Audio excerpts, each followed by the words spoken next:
everybody. I'm Laura Trump coming to you from my home in New York. The American people know injustice when they see it, and they demand justice for those who perpetrated a hoax against Donald Trump. Joining me is America's mayor and the host of the Common Sense podcast, Rudy Giuliani. Mr. Mayor, we are so excited to get you on the show. Thank you for being with us.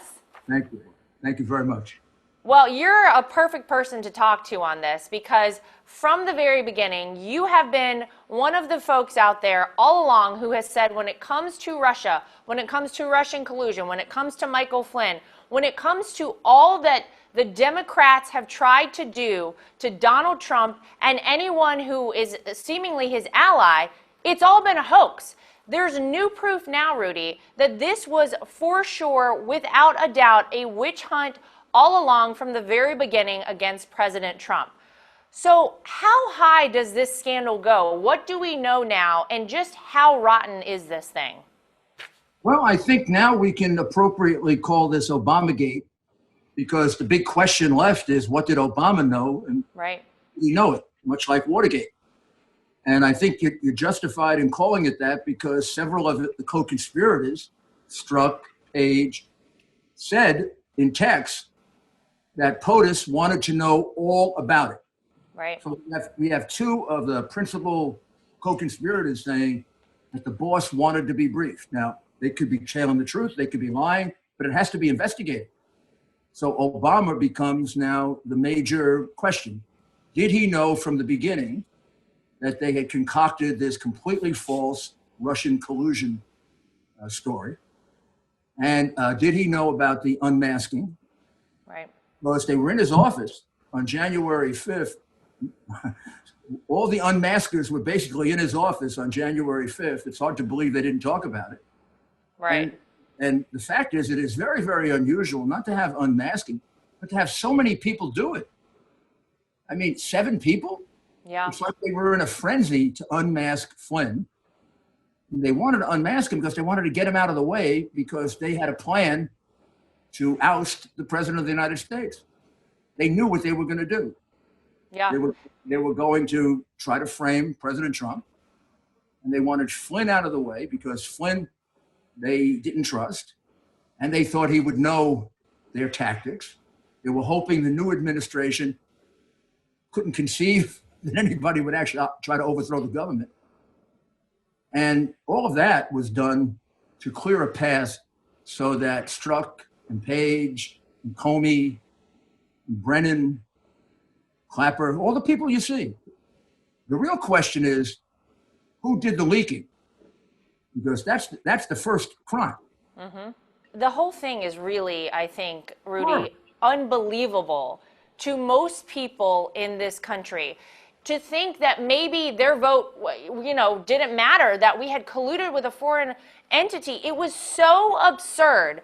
And what it cost this country in the form of the Mueller investigation, I mean, millions and millions of taxpayer dollars that we will never get back. 2 years it took to complete that.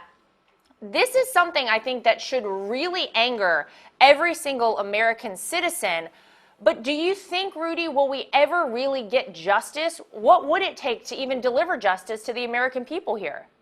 Well, I think it's absolutely necessary that we get justice, because beyond just us who were hurt very, very badly, the president, his family, people around him, people in the White House, my goodness, I can't tell you the stories I was told when I was representing the president in this investigation about how they basically tortured the kids in the White House.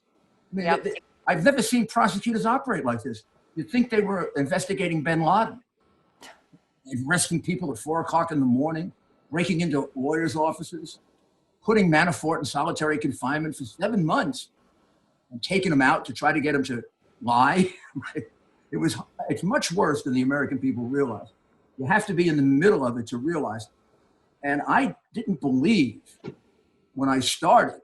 I thought the whole thing about a deep state was a little bit exaggerated. It's now underestimated. Right. And I can tell you that on absolute authority. I've got all the files. And actually what happened is they tried to frame him for colluding with Russia.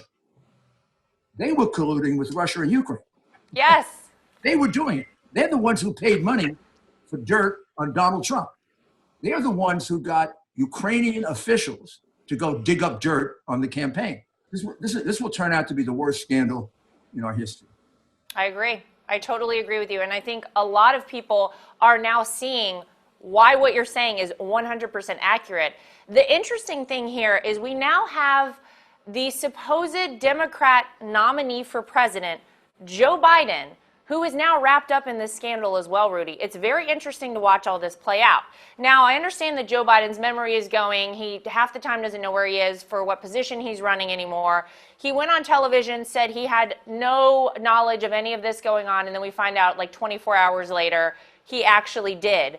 So considering Joe Biden's involvement in this scandal and his record, by the way, on the economy and China, so many other things on which he has been wrong throughout his entire career as a politician for decades now.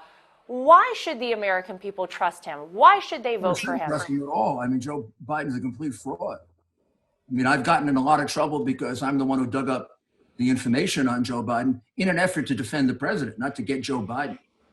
Joe Biden's been taking money for 30 years. Joe Biden plagiarized in law school. Yes. He was a liar in law school. He was a liar as a senator. His brothers have been making money off his office since 1980. They sold out in Iraq, and then they sold out in the Ukraine so that the son could get a job. It's $1 billion investment in a ridiculous fund by China. China's his partner. The vice president is negotiating with China, and his son is a partner with the Bank of China, which is owned by China. And that's not a conflict? Imagine if that happened in our administration. Oh, my God. Could you imagine for a second? Capital punishment. Pretty much. Pretty much. Double standard is, I think the double standard is dividing the American people. I think they feel that there's two different standards of justice. Democrats get away with it. Republicans, it gets invented or exaggerated. And I think I can prove that, Laura. I don't think I'm just saying that off the top of my head. Yeah, well, it's playing out, I think, every single day for the American people to see.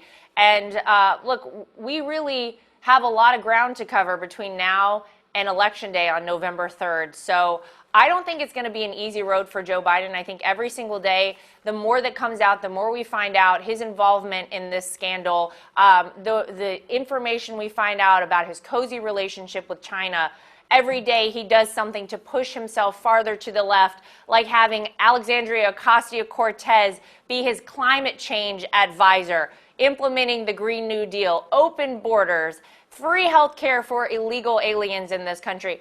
It's not looking too good for Joe Biden, but I think the ultimate justice, Rudy, would be for the American people all together to come out on November 3rd and overwhelmingly re-elect Donald Trump to 4 more years. I couldn't think of a better way to give it back to these people for everything that they've tried to do to the president and to this entire country than for every single person to come out and vote for Donald Trump. You know, I think the thing a major victory would do also, it would require the Democratic Party to reform. Wow. They would have to clean up. And look, we need 2 political parties in this country that are honest, that are working for the public good. And they stopped doing that a long time ago. That's right. They stopped doing it, oh, God, maybe 10 years ago. I mean, they're big phonies on immigration reform. The president offered them everything they wanted on immigration reform. It reminds me of Arafat. When they offered him everything he wanted, he didn't take it. They offered him everything that they wanted, and they turned him down because they wanted an issue. They don't want a solution. That's right. They are hack politicians who have become so bad, they can't think of the public good anymore. Imagine while this coronavirus was developing and we didn't know about it, they were trying to impeach him on that ridiculous Ukraine conversation, which the Ukrainian president said was perfectly normal. Every foreign official that I talk to, even people who are antagonistic to us, think we're crazy for having made a big deal out of that.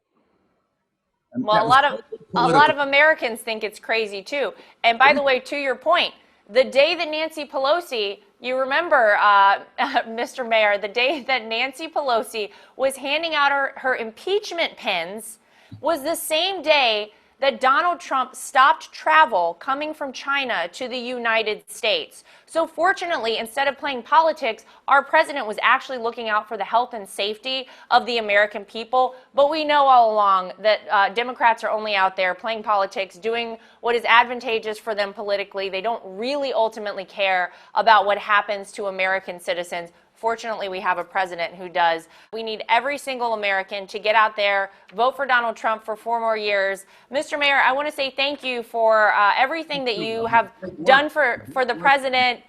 Thank you for everything you do for this country. You're a patriot, and we love how hard you fight every day for the country. And thank you so much for joining me here today. Well, you know how amazed I am at the job that he's done, and it goes beyond being his friend. He's done a much better job than I thought he would do, and I thought he'd do it and under great pressure. I don't understand. Right. There are times in which I can't understand how he accomplished so much with the way they've gone after him. It's disgraceful. It's really remarkable what this man has accomplished in a short period of time and against this tremendous opposition. I've never seen it like this, but he thrives on it. Wow, thank God we have him. Thank God we do. All right, Mr. Mayor, Mayor Giuliani, thank you so much for being with us today. You're doing a great job. Oh, thank you. I appreciate it. The American people demand fairness and justice, and that's exactly what they'll get with 4 more years of Donald Trump. That's the real news for today. If you'd like to get involved with Team Trump, go to donaldjtrump.com or download the official Trump 2020 app from the App Store on your iPhone or from the Google Play Store on Android. I'm Laura Trump, coming to you from my home in New York. Thanks for joining us, everybody.